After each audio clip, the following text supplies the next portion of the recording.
कहानी के मुताबिक दंतकाली मंदिर वह जगह है जहां सती के दांत गिरे थे। दंतकाली दांत की देवी शक्तिपीठों में से एक है। दंतकाली मंदिर एक हिंदू मंदिर है जो नेपाल के धरान में बिज्जपुर के पहाड़ों में स्थित है। दंतकाली का नाम देवी सती देवी के दांतों के कारण पड़ा है। दंत का मतलब है दांत और काली एक हिंदू देवी है। नेपाल में धरान से कुछ किलोमीटर दूर जब आप बिज्जनगर की तरफ ऊपर की ओर जाते हैं तो दंतकाली मंदिर है। यह धरान से 20 मिनट की ड्राइव पर है और समुद्र तल से 1572 फीट की ऊंचाई पर है। दंतकाली दांत की देवी शक्तिपीठों में से एक है। शक्तिपीठ हिंदू धर्म में स्त्री देवी को समर्पित पूजा की जगहें हैं। कहानी के मुताबिक भगवान ब्रह्मा के बेटे दक्ष की एक खूबसूरत बेटी सती थी, जो अपने पिता के महल में ऐशो आराम से बड़ी हुई। छोटी उम्र में उसने भगवान शिव के बारे में कई कहानियां सुनी और इन कहानियों से मोहित हो गई। उसने अपनी ऐशो आराम की जिंदगी छोड़ दी और घने जंगलों में घूमते हुए कठोर तपस्या करने लगी। उसकी कड़ी तपस्या से खुश होकर भगवान शिव उसके सामने प्रकट हुए और उससे शादी करने के लिए मान गए। शादी के बाद भगवान शिव और सती कैलाश पर्वत पर रहे। यह बात सती के पिता को अच्छी नहीं लगी, क्योंकि उन्हें शिव एक बदतमीज साधु लगे जो एक राजा की बेटी के लायक नहीं थे। दक्ष ने एक बहुत बड़ा यज्ञ ऑर्गेनाइज किया। उन्होंने सभी खास देवताओं को बुलाया, लेकिन जानबूझकर मेहमानों की लिस्ट से शिव और सती को बाहर रखा।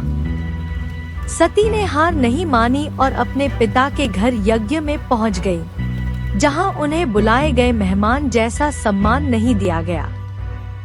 जब उसने दक्ष से पूछा कि उसके पति को क्यों नहीं बुलाया गया, तो घमंडी दक्ष ने शिव की और बेइज्जती की, उन्हें जानवरों का राजा कहा और कब्रिस्तान में रहने के लिए और भी बुरा कहा। यह बेइज्जती बर्दाश्त न कर पाने पर सती ने यज्ञ की पवित्र अग्नि में खुद को जला लिया।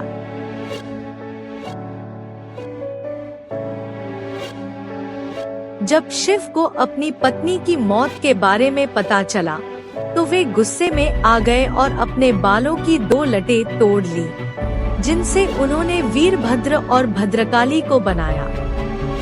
वीरभद्र और भद्रकाली ने मिलकर दक्ष का सिर काट दिया। गुस्से और दर्द से भरे हुए शिव यज्ञ की जगह पर पहुँचे, सती की लाश उठाई और पूरी दुनिया में तबाही का दिव्य डांस तांडव किया। तबाही रोकने और भगवान शिव को होश में लाने के लिए विष्णु को दखल देना पड़ा। उन्होंने अपने सुदर्शन चक्र से सती की लाश के कई टुकड़े कर दिए, जबकि शिव दुख में नाच रहे थे। कहानी के अनुसार जिन जिन जगहों पर सती के शरीर के अंग या आभूषण गिरे, वहाँ एक शक्तिपीठ स्थापित किया गया।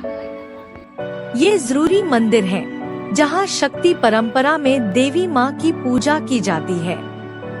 कई वर्जन हैं, जिनके अनुसार भारतीय उपमहाद्वीप में 51 या 108 शक्तिपीठ हैं। इनमें से ज्यादातर भारत में हैं, लेकिन इनमें से कुछ नेपाल, बांग्लादेश, पाकिस्तान, भूटान, तिब्बत और श्रीलंका में भी हैं।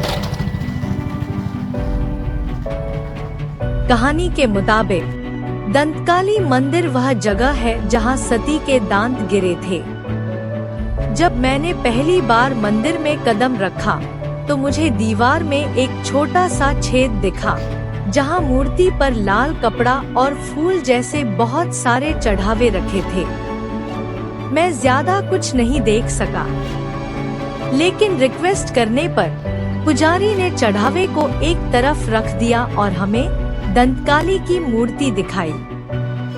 यह एक काले पत्थर की मूर्ति है, जिसमें दांत के आकार के उभार निकले हुए हैं। माना जाता है कि यह सती की लाश का बचा हुआ निशान है। दिलचस्प बात यह है कि इसी तरह की कहानी वाला एक और मंदिर भारत में छत्तीसगढ़ के जगदलपुर में है। यह दंतेवाड़ा में 600 साल पुराना दंतेश्वरी मंदिर है। मंदिर और जगह दोनों का नाम दांत के लिए दांत शब्द से लिया गया है। यहाँ देवी दंतेश्वरी को बस्तर की कुलदेवी माना जाता है।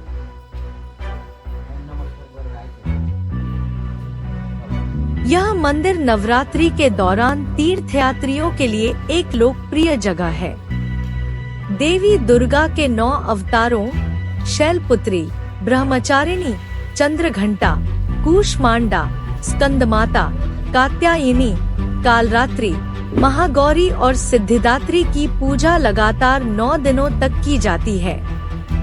इसके अलावा दशहरा नेपाल में इसे बड़ा दशी कहा जाता है के दौरान महाअष्टमी के दिन इस मंदिर में देवी के सम्मान में बहुत सारे बकरों की बलि दी जाती है। नेपाल में मौजूद दूसरे शक्तिपीठ हैं गुहेश्वरी शक्तिपीठ जो काठमांडू में पशुपतिनाथ मंदिर से 1 किलोमीटर पूरब में है, और गंडकी चंडी शक्तिपीठ जो मुक्तिनाथ में है। माना जाता है कि पहले वाले मंदिर में देवी सती के घुटने बागमती नदी के पास गिरे थे, जबकि दूसरे वाले मंदिर में उनका दाहिना गाल गंडक नदी के पास गिरा था। जब आप दंतकाली में हो तो आप कुछ मिनट आगे चढ़कर पिंडेश्वर बाबा मंदिर देख सकते हैं, जो एक शिव मंदिर है। पहाड़ी की चोटी से धरान के घरों की ढलान वाली छतों का नजारा भी देखने लायक होता है।